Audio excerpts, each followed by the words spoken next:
When AI arrived, I kept telling you you need to use this in your work. At the beginning, I thought that you were not really listening to me, but now 6 months ago, I really see a big change and I see you even posting videos about AI. What changed? I hired a guy on my team and the quality of his work was incredible and the speed in which he got it done was so short. He told me I use Claude. That was really my aha moment. If you just develop a few snapshots in your dashboards, you can share that with an AI chatbot. It could quickly digest that information, tell you the story behind that you can drop into an actual email. We get from MVP the direct insight on how to use Copilot. It makes me really wonder, eventually, are we even going to meet in our Excel files or are we just going to be chatting with a chatbot? Let's go back to this master prompt concept. If somebody will want to build that for themselves, how would you advise them to create it? What needs to be inside?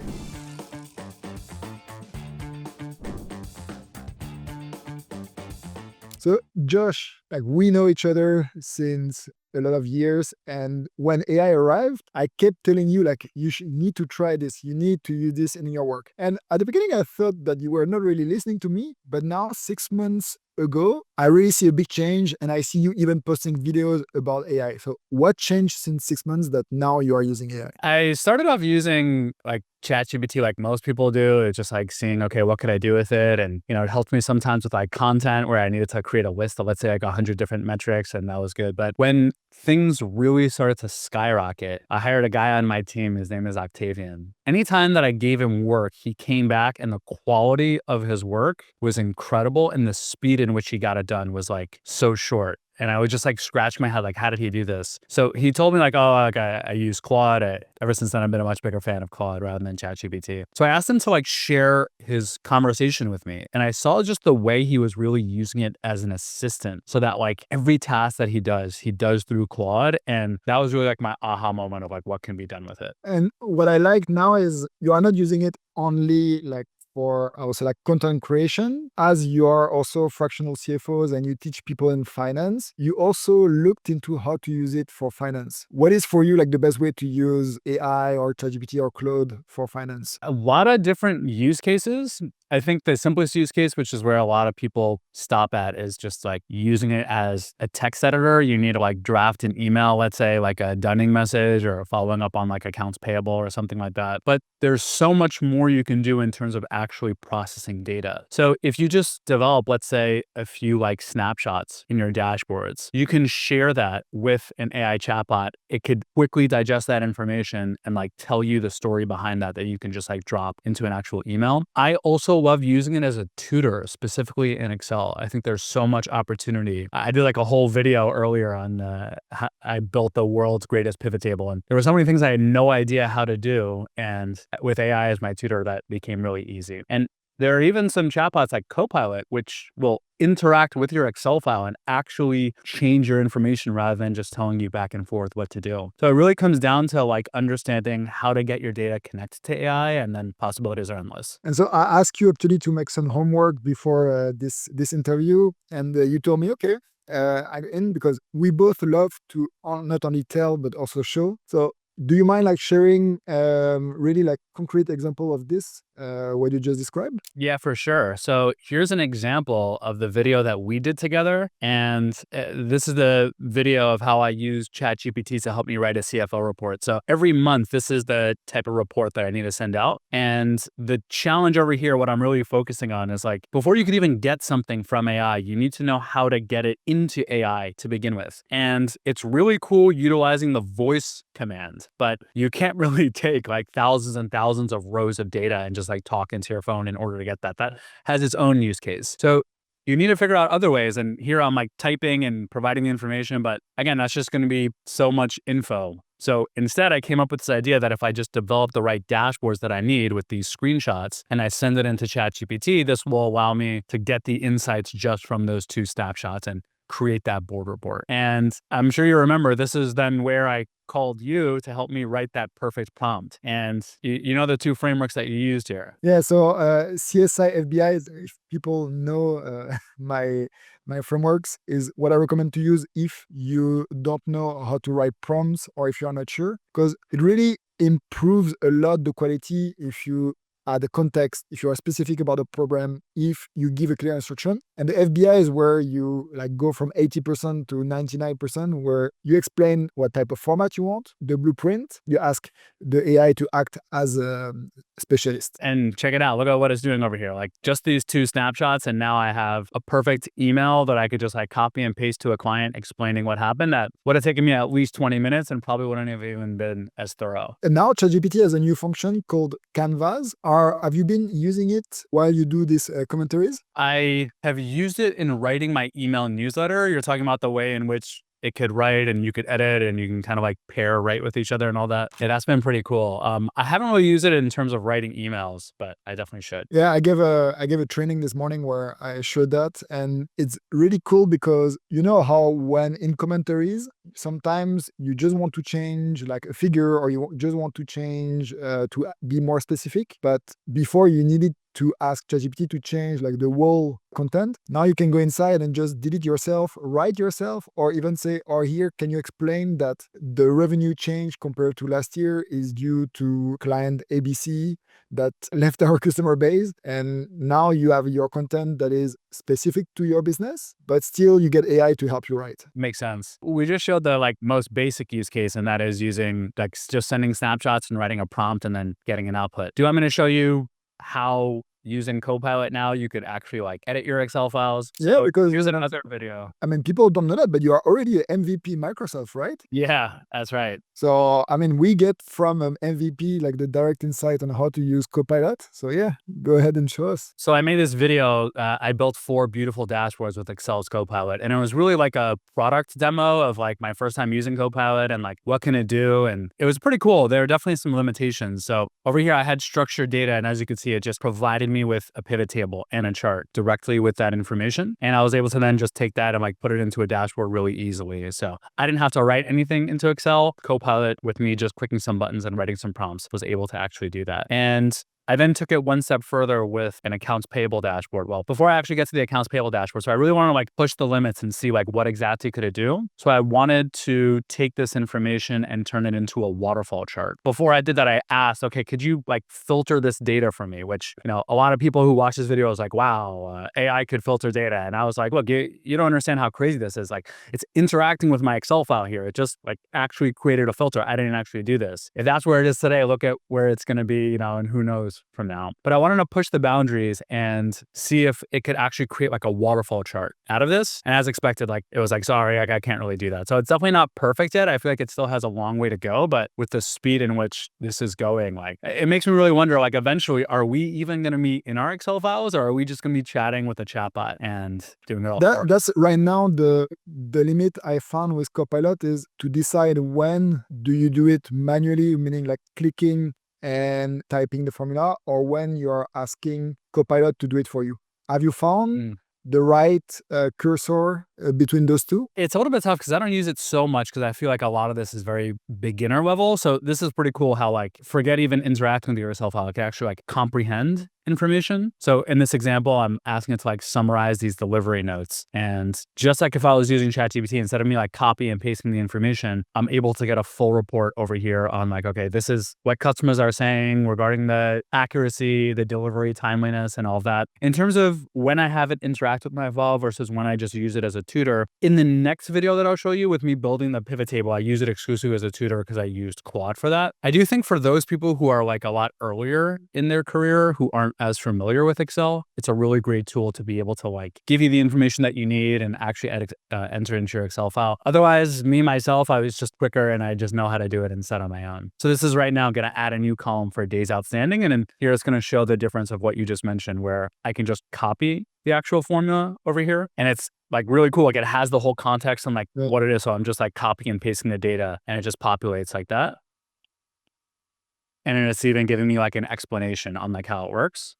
And then similarly, if I just click that insert column, that's what you just mentioned of how it'll actually interact with my file. And this type of formulas are not that easy to write. Like if like with all of these variables, you can really quickly get lost between the commas and the positions of these variables. For me, like the rule that I placed for Copilot is if you cannot write it like fast. So if you like VLOOKUP, all of us that are good with Excel or some, like we don't need anything. We don't need the AI to write it for us. We did it so many times. But if you start to have conditions, if you start to have, let's say, something where you want to separate the first name and the last name, like the formula is as complicated as finding where is the space between the first name and the last name to separate the column in two. Or there is maybe another formula that just splits the cell in two. But that's where I will always go to Copilot and ask, okay, can you do it for me? Because my brain is not fast enough to find the formula for that. What do you think of that? Yeah, I think it's great when A, you don't know how to necessarily do something, and B, let's say you do know how, but you just don't have the patience to like think through the actual formula and you could get it written, entirely. My take still is like, I don't know how much myself as an MVP, which I recognize is not everyone in the world, but I don't know how much I would really use it. But I also think like, again, this is the worst it's ever going to be, right? Like, so I think eventually it's going to be a lot more comprehensive. But my favorite use, do you want me to share my screen in the third use case with the pivot table? So because you did this video, like how many views did you get on that? I think it's at like 20,000 views right now. We launched it just around Christmas. Really cool. What I did was I made this like a research project where I wanted to create like what I called the world's greatest pivot table. And a lot of times in finance and accounting, you want to be able to drill down from the summary grouping level all the way into the transaction level. And that's one of the beauties of pivot tables, that it allows you to do that. So as you can see over here, I'm going deep. And if I even double click on a specific account, I can be taken to the actual transactions. But I also wanted to create these slicers where I could like compare different time periods. I can compare it against the prior year. I can compare it against the budget. So I set out to really like push the limits on what exactly I could do. And in order to be able to create this, again, I had like what felt like dozens of hours with me working with AI. Claude was my personal tutor, but I also used ChatGPT to see how well I could use it. And this was when I first really got familiar with the document upload feature. They have Claude has a Google Drive feature where you can connect it directly. And what I wanted to do was I kept running out of my tokens because I would have such a long conversation and send all this code. So I instead like migrated all the information into this document that explained at a fundamental level what I'm trying to do, who I am, all the data that I have access to, all the relationships. And all I needed to do each time that I got kicked out because I ran out of my tokens, I would just upload this document and I'd be able to pick up entirely from scratch. And this was a huge eye-opener for me because now I took this concept not just for this task, but now anytime that I have a task, I have these like master prompt documents that literally take seconds for an AI chatbot to be able to understand. And those master prompts can involve information about my company. Let's say I'm writing a YouTube script. It can include information about my audience and everything about my YouTube videos. And I have all of these like pre-programmed information that I can just upload. And if I'm having a conversation with an AI chatbot and I'm noticing, okay, it didn't really do such a good job here, I'll just upload that. I'll update the master prompt to get that information so that going forward, it can improve. And now anyone on my team could even take that and create their own chat. So in this example, I'm like showcasing the relationships between the different tables and how exactly everything should tie out. It serves as just like the perfect foundation for me to now get the insights that I needed for how to actually build this pivot table. Let's go back to this master prompt concept.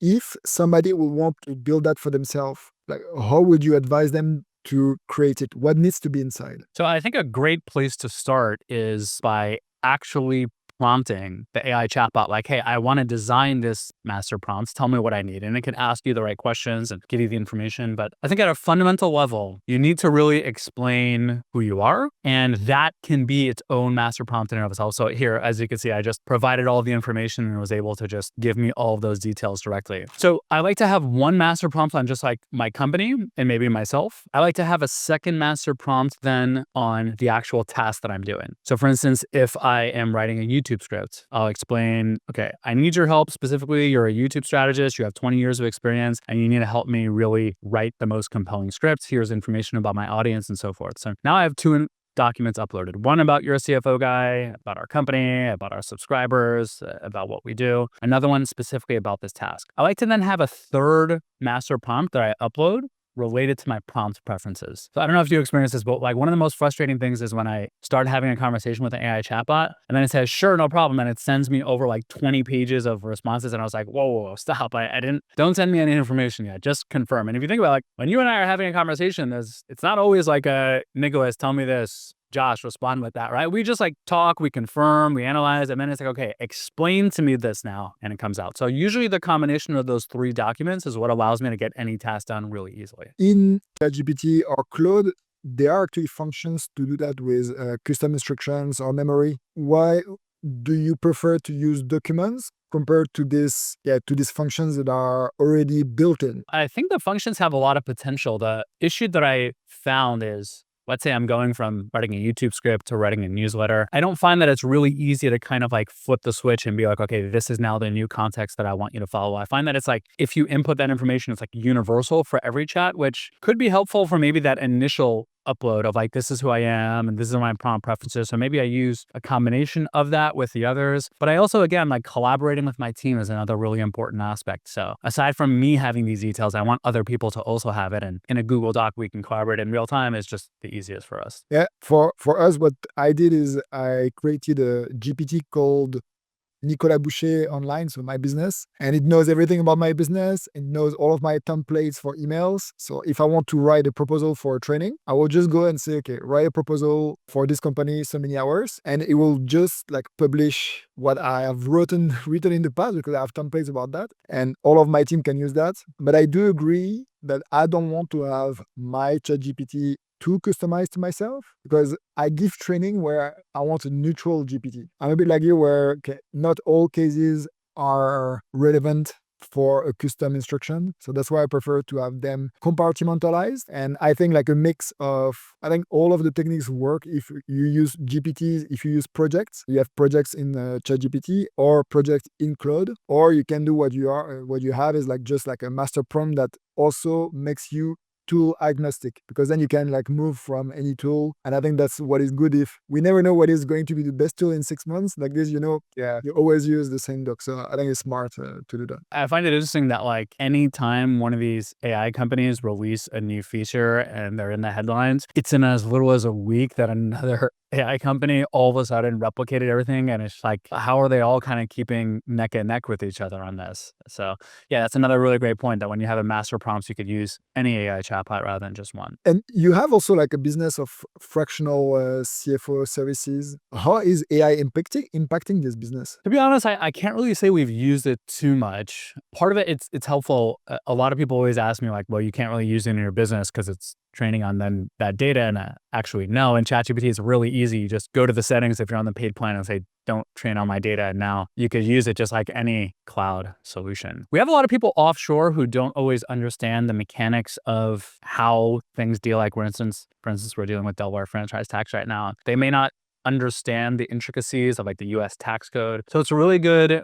like tutor and like a way in which you could bounce off any questions. And now like anytime that we get a question from a client that we don't know, we just use an AI chatbot. It's also good to help in like you want to draft a professional response. Like that's another way you can do it. But I do still think that we're underutilizing it, and there probably are even more efficiencies we can gain with it. You are not alone in this situation. Like you, either people leading a finance team or either leading a finance service or finance accounting firm. Why you as a leader, you are not able yet to feel that you are utilizing as much as you could? I guess you don't know what you don't know. And I feel like there's a lot of opportunity, but I haven't seen it in front of my face and someone actually utilizing it. I think AI agents now are starting to become more and more available. And I really do wonder how long it's going to take for an AI agent to eventually come out into the world where like bookkeeping is a total thing of the past, which if you think about it, it's really just like categorizing transactions by category, by class, maybe uploading some receipts or tagging people. And okay, if we as humans do that really simply, where it's just, okay, first check if there's a prior record of that transaction, then search the internet to see what exactly this is for. And then as a last result, just put it to uncategorized and ask the client. That's like so easy to do for an AI chatbot. And I feel like we're still not there yet where it's like so in your face and it's like, oh, just copy these instructions. So we really just like haven't come across, I think we maybe just need to sit down and focus a lot more and do some research. It's funny that you mentioned the categorization. Before this recording, I was with a member of the AI Finance Club, and we talked about how AI is helping her. And she mentioned that she created an agent through a custom GPT where she will put inside the bank transactions, and she has customized this GPT to categorize those bank transactions for bookings. And she told me that she's like this saving 4 hours per month with this. And then she created another GPT that takes these journal entries that they need to book. And because they use Sage, Sage has like a specific format that you can create if you want to do batch entries. And she configured a GPT to create these batch entries. And there, like she told me, they save 1 day per week just with this GPT. That's incredible. In that case, I mean, that's already an amazing efficiency. I'd be interested to see, instead of like creating journal entries, if you could have an actual agent go into the feed and understand from that maybe initial Excel file, like how exactly to categorize the information, rather than having to like book journal entries, which could look a little bit weird in your general ledger. But I mean, either way, that's an incredible use case. Yeah, that's, I mean, you said it yourself. If you can look at the history and understand what was booked in the past, that's what is called machine learning. Actually, you are like, the machine is learning from the past and then can propose a new entry. 2 weeks ago, I did a webinar with Rootable, and the founder was explaining that this is how their tool is built. If there is no PO, then the invoice will look first, if there is a similar invoice in the past, to propose a booking to the accountant, and the accountant then just has to validate, but not anymore to do the entry. I think for me, that's also where we are going as a profession, as finance, is we'll have AI to do most of the work and being the reviewer. Do you see that in the future? Like, how do you think is finance moving? Well, I think with any sort of new technology that disrupts the market, you're going to always disrupt the bottom of the pyramid and slowly make your way up. Just taking the example of what we're talking about with a bookkeeper, that person so far has, their job has been safe because there's no other way. You got to go into the accounting software. You got to categorize each and every single transaction. We can't really be too far from an AI agent being able to replace that. Okay, so now you have the first part of the month-end close. Once you have your source documents and source transactions, things can be categorized now at virtually no cost with an AI. All right, now the next part, you have to actually reconcile that information. You have to confirm that it matches to the bank and credit card statements. How long is that going to take for AI? Probably not too long either. Okay, now the next part is going to be booking the adjusting journal entries. Now it's a little bit more complicated because you got to make sure that you actually have the information that you're sending to AI regarding consumption of the expenses and how much of the income you actually earned, and that may be on a customer level. So being able to book those adjustments via journal entries, now it's a little bit more complicated. Finalizing that information, taking that data, preparing it in a dashboard, crafting a compelling story, still a little complicated, but also to me, not really so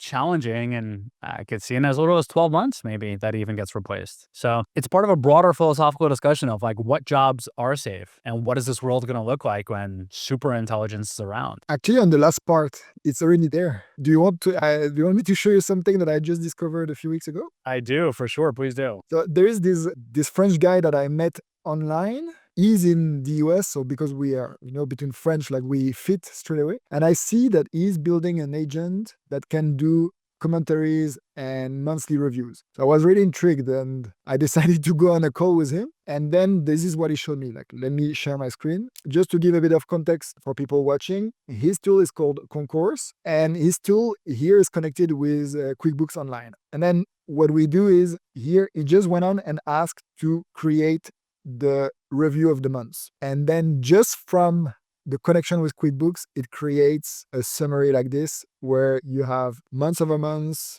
the performance of the company, you have the key metrics, you have graphs, you have tables, and then after you have like each section with revenue, cost. And I'm not affiliated with them because I think I just wanted to show that it's already there. And when I present that, people are amazed, because I was amazed, but you were talking like a few seconds ago that it's going to be the future, but it's there. Yeah, I'm not surprised. And again, I think it comes down to the early movers, early adopters, late adopters, and the late majority and all that. And I definitely can see this guy as like a early mover over here with what he's developing, which can provide a lot of amazing opportunities where you're the first. It could also be a lot riskier because you're potentially hacking together a solution that may just be available at a really cheap price, in a few weeks or something. We're constantly kind of like second guessing, like, hey, how much should we really be developing things that aren't already just mainstream and public ourselves versus just waiting?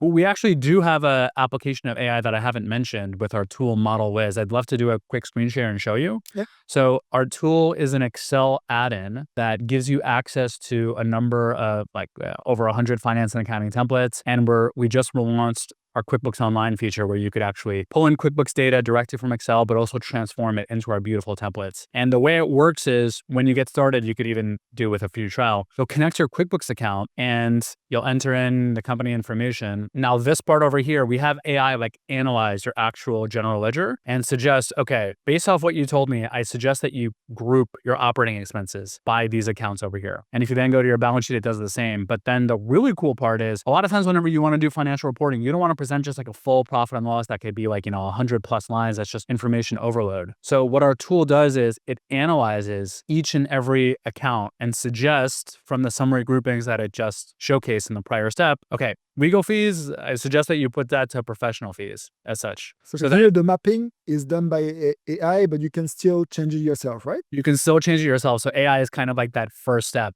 in taking that information and suggesting, hey, this is what I suggest that you do. And with that then in place, we have the ability where you can generate like a custom report over here. So I'm just going to click on like create this pitch deck. And when I hit download, my Excel file now like has all those mappings that AI suggested. It has all those categories in that way that it wants to summarize the information. And now all the data is being run automatically directly in Excel with all those transformations. So I'm a really big fan of this approach because instead of utilizing a tool like, for instance, ChatGPT, Claude may be able to do data visualization, but you can't then interact so easily with that data. You can't change the assumptions. You can't send it to someone else who, as an analyst, go ahead and pick that apart. Whereas this is a solution directly in your Excel file that'll pull it in, transform that information, and give you the opportunity to consume and edit it directly from Excel. We say AI is really good, but I've seen your dashboards, your presentation. I don't think any AI will be that pretty and that relevant because we see that when like the pictures done by AI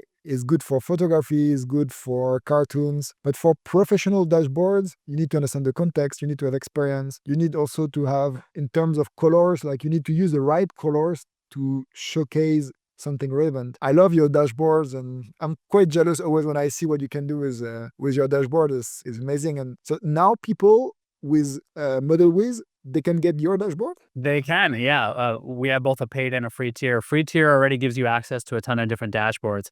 So this is that final report that I just generated with my data actually connected. So AI took the information and categorized. As such, I could see it on an annual, quarterly level. I could see my balance sheet, as well as my profit and loss, as well as my statement of cash flows. And this is all just like a matter of seconds. I didn't even have to necessarily do anything if I accepted AI's mappings and I brought it into my Excel file. And here's our drivers tab, which has my full detailed ledger. And this is going to be where, when we slowly introduce, hopefully next month, our FP&A feature, where you'll be able to actually control your forecast and enter the information directly in Excel and get access to a bunch of these beautiful dashboards. I mean, seriously, like how long somebody will need just to build this from scratch? I think at least 6 hours, if you think about it. You got to export the information, then you got to create the mappings on your own. Just to even design these dashboards would probably take you hours. Then you got to utilize a sum ifs and like look at like how complex this is over here with your ability to actually compare monthly, quarterly, and annually. And what I love about this is it gives you the opportunity. I could just copy this here and then paste it as a picture. So I could just go directly to PowerPoint and like drop this in literally in a matter of minutes, my information directly from my ledger. We have talked about how we can use AI in finance, how you are using it. In terms of your other roles where you are finance influencers, online educator, how do you use AI? So as a content creator, it's been so helpful for me. I have a daily newsletter, which, as you can imagine, is a lot of content. We're not at the point where I could just tell AI, write my newsletter, and I just copy and paste it. That would, I think, piss off a lot of my readers because the quality would seriously go down. But I use it as kind of like this sparring assistant where, hey, this is what I'm thinking the topic is going to be for tomorrow. What do you think about that? And okay, this is what I like. This is what I don't like. And okay, this is what the outline is going to be. Go ahead, send me a first draft now of the paragraph. And I take that first draft, I make some edits, I send it back, we go back and forth. It catches all my grammatical mistakes, which, I obviously have a ton. And I find that by the time that I'm done,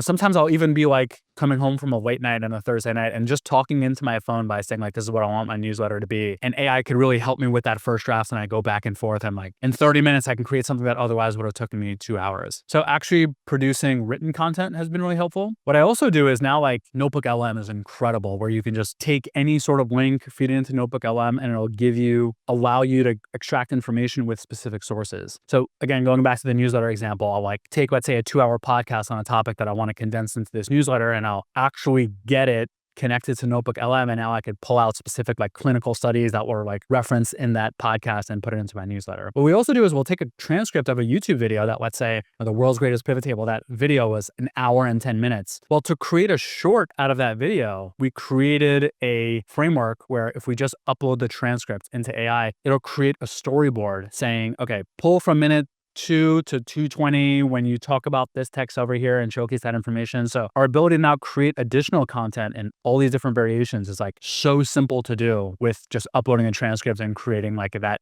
master prompt for converting it from long form to shorts. If it's helping you, it should also help others. So where do you see the future of that going? With specifically content production, or like if it becomes easier for you, it becomes also easier for others. It makes also the competition harder. I mean, we have seen both. LinkedIn is now populated with a lot of people, which is good. A lot of people producing content, but it gets harder to show that you have a better content and you help more people compared to the mass, because now everybody can just create a post through ChatGPT. I think back when we first initially connected with each other, what were you at, like 40,000 followers or something? What's the number you're at today? 1,080,000, something like this. So over 1 million followers since we initially connected. And it was really just like a few years ago. It's pretty crazy. I do agree the barriers to entry is going to be a lot lower. And because of that, the fundamental rules of the game are always going to be shifting. I think right now AI is not at the point where it could produce a beautiful infographic or a dashboard like I share with you. But I do want to push back on what you mentioned of like, yeah, AI can't do that. Like it can't do it today, but again, it's the worst it'll ever be in the future today. And I won't write off any possibility for what it can eventually do. The idea with super intelligence, like if a human can do it, AI will eventually be able to do it better. I don't really know like what this world looks like when access to resources are just free flowing for anything that you want, besides for, I guess, something physical like land. And the barriers to entry are so low for producing content, but also like, again, like a knowledge worker, like how many people are still going to the doctor, are still calling up a lawyer, are still seeing a therapist versus just using ChatGPT, and asking that information. So I think what you're asking brings about a more fundamental question of just like, what is this world going to look like when super intelligence arrives and the cost of it is virtually nothing? I don't know. It's scary and exciting, like all together. Yeah, I think already we have seen on LinkedIn a huge change in the fact that people recognize AI content. And what works actually really well is when somebody tells a personal story. And so it's like going against the trend, because if everybody is doing AI, then if you want to succeed, you need to differentiate yourself. But it's also not really hard to go and create a GPT that is good at telling stories. So if you are smart, you can also outsmart and just play on this trend. I think also something where you can scale with AI is videos. Right now, almost nobody does it, but some people knows it. And I think people don't know about it. But if you see somebody doing a video of themselves, but just like 1 or 2 seconds about a news event, and then after it's just stock footage and videos and B-rolls, but not about a person, then most probably the just 1 or 2 seconds video you saw from the person is done with agent, and the person never recorded that. It's just themselves. They maybe did the script, and then they let AI do that. And I think you still need humans to manage that, but then you can scale more because you don't need to be behind your camera 10 hours a day. And I think the opposite of that will be, okay, if you can do so many automatic videos of shorts and get viral, then other people will just record themselves without like nice design, without nice plays, and just being really like a gentle, and people will want to see that more. So that's I think my prediction about content. But yeah, like the question goes even more and not only on content. Well, I do want to ask you this.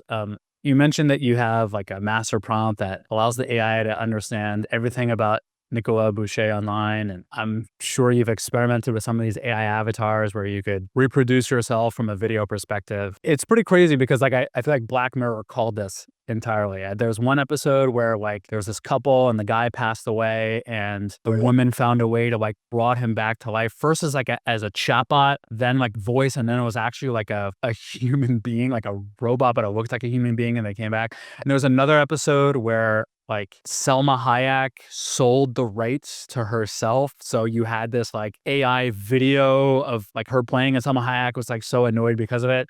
So I'm curious, like, what do you think is going to happen when an AI can potentially reproduce you entirely and like you may no longer be in control? So I think in control, that's where you need to pay attention for the control, because basically if a company has control over your rights, or even they don't have official control, but if they are bigger than you, then it's going to be hard to fight against a bigger institution. But that's why I think in Europe we are lucky is we pay a bit more attention of data protection for this. Now I think you can see it already is not hard to make fakes. What is important is that us humans, we get to understand when is fake and when is original. And I think that is going to be more and more important. And maybe people will just not believe anything that is digital and will want to see person just face to face. This week we were at a live event and people stay like 2-3 hours after the event because they wanted to talk to each other. And that's where I was like, wow, like it feels so good to do that, to have drinks, to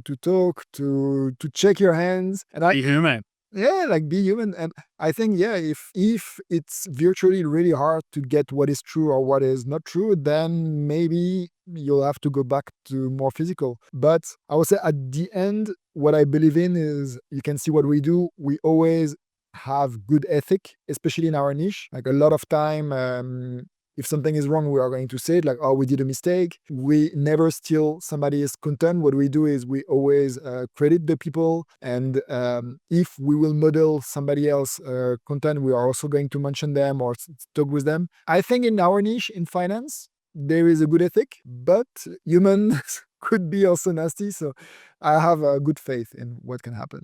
So maybe to finish, where can people watch the best video from you? Because you have impressed me so much with your YouTube videos. And if there is one video to watch, like which one should they watch? So I spoke a lot about the world's greatest pivot table, and that is very relevant to our discussion because I utilize AI. So that probably is a good place to start. My number one video, though, is a similar topic. It's called I Built the Ultimate One-Click Dashboard. That isn't involving AI, but it's similar concepts, and that's also really cool. So I know you asked for one, but those are my top two. So go ahead if you see this video and just check the channel of Josh, because he invests a lot of time to educate. You are somebody who loves to learn. And I remember something you said is teaching is learning twice. You are lucky, all of you, that Josh is wanting to learn twice by doing videos for you. So go ahead. I'm lucky, and I'm lucky I get the opportunity to teach. This is like the most fun I've ever had. So I'm loving it. So thank you, Josh. And let's do part 2 to talk a bit more when AI will evolve, because we are lucky something that in 6 months, I'm sure we'll have other topics to talk about. And maybe I'll bring my AI avatar next time. And Like this will be 3 or 4 if I bring mine. sounds good. Cheers. So yeah.